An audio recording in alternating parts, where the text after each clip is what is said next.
কে বললো যে আচ্ছা তুমি কি শিখে এসছো, বাইরে তোমার যে স্ক্রিপ্ট দেওয়া হয়েছে সেখান থেকে তুমি কোনটা করবে। পরে আমি বলেছি আমি দুঃখ আর আত্মবিশ্বাস মানে একটু মোটামুটি প্র্যাকটিস করে এসেছি। বলে আচ্ছা ঠিক আছে, তাহলে তুমি দুঃখটাই করবে, বাট সেইটা দুঃখী হয়ে করবে না, তুমি হেসে হেসে হেসে করবে। দুঃখটাকে আপনি একটু এইভাবে বলেন তো, দুঃখটাকে আপনি সুখের মতো করে বলেন। আমি প্রথম লাইনটা ভুলে গেছি। আমার কি সত্যি কোনো মূল্য নেই? ও আচ্ছা হ্যাঁ, আমার কি সত্যি কোনো মূল্য নেই?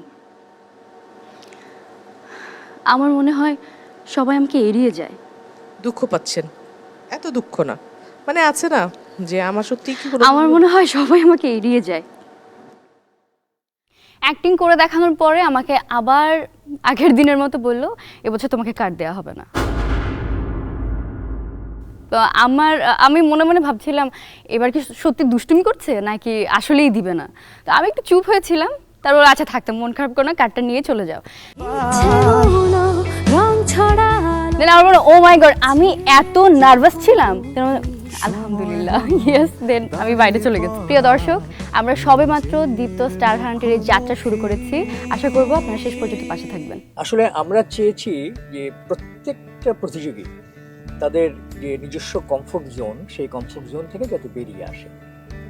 সেই জন্যে আমরা তাদের অভিনয়ের ক্ষেত্রে খুব সজাগ ছিলাম, এবং কেউ কেউ প্রিপারেশন নিয়ে এসেছে দুঃখের অভিনয় করার জন্য। আমরা কিন্তু তাকে বলেছি যে না, তোমাকে অভিনয় করতে হবে সুখের। আচ্ছা হ্যাঁ, আবার কেউ কেউ হয়তো খুব রাগ নিয়ে এসেছে, আমরা বলেছি যে না, তোমাকে ভালোবাসার অভিনয় করতে হবে। বাহ, তো আপনাদেরকে সুখী করতে পেরেছে? হ্যাঁ, তারা তো প্রথমে আমার কাছে মনে হচ্ছে যে এটা তাদের জন্য, যেহেতু তারা প্রিপারেশন নিয়েছে একরকম, তো ওদের কাছে মনে হচ্ছে যে ব্যাপারটা কেমন হলো, অনেক সময় ভয়ও পেয়ে ভয় গেছে পেয়ে না? গেছে। কিন্তু তারপর দেখি তারা বেশ চ্যালেঞ্জ নিয়েছে।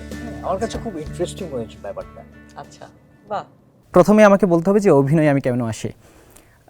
আমার ছোটোবেলায় মনে আছে বাবা যখন যাত্রা করতেন তখন বাবা আমাকে নিয়ে রিহার্সেলে যেতেন, এবং বাবাকে দেখতাম বাবা একজন মানুষ পারফরমেন্স করছেন এবং অনেক মানুষ বাবার দিকে তাকিয়ে আছে।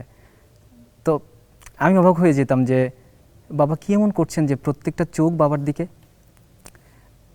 আমি এটা বুঝতাম যে বাবার সেই স্টামিনা বা সেই এনার্জিটা আছে। তো তখন থেকে আমি সিদ্ধান্ত নিয়েছিলাম যে না, আমি এমন কিছু করব যাতে মানুষ আমাকে দেখে। আপনারা আমাকে সত্যিই ছোট ভাবছেন, তাই তো? আমি ছোট না,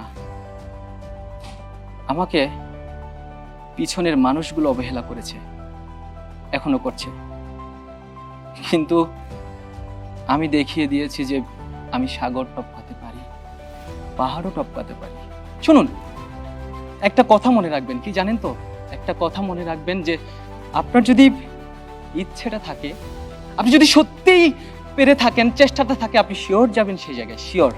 মনে রাখেন, আপনাকে দিয়ে সম্ভব। আমার বাবা কি বলতো জানেন? আমার বাবা বলতো আমাকে যে তুমি মনে করো যে তুমি পারবে, তুমি বিশ্বাস করো নিজেকে, তুমি যদি বিশ্বাস করো তুমি পারবে। তারপর বিচারকরা আমাকে বললেন যে তুমি একটু হিরোর মতো হেঁটে আসো। আসলাম। হিরো একটা এক্সপ্রেশন দাও তো, ওখান থেকে একটু করে হেঁটে আসো ছোট্ট করে।